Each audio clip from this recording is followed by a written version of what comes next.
Rinkimuose surinkam 3,7 ir turim tą dėsnį, kad visada visi reitingai, ypač Baltijos tyrimų reitingai, rodo daug mažiau negu po to gaunam. Niekada nebuvo taip, kad parodytų bent pusę to, ką po to iš tikro gaunam.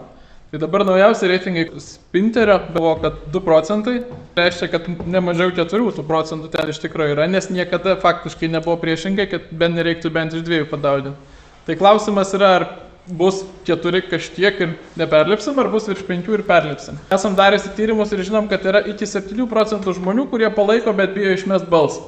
Ir šitas buvimas žmogum, kuris palaiko nacionalinį susivienimą, bet bijo išmest balsą ir dėl nebalsuoja, čia yra savai išpildantis lūkesčiai. Jeigu tu pasiduodi tai baimė ir nebalsuoji, tada nes nepraeis, tai tada ir nepraeini. Jeigu bent 7/10 tų žmonių, kurie bijo ir todėl nebalsuoja, vis dėlto išdrįstų ir subalsuotų, jie patys to savo drąsą ją ir pagrįstų, nes tada praeitume. Tai aš tai manau, kad tai visiškai įmanoma, tai visi šansai praeiti.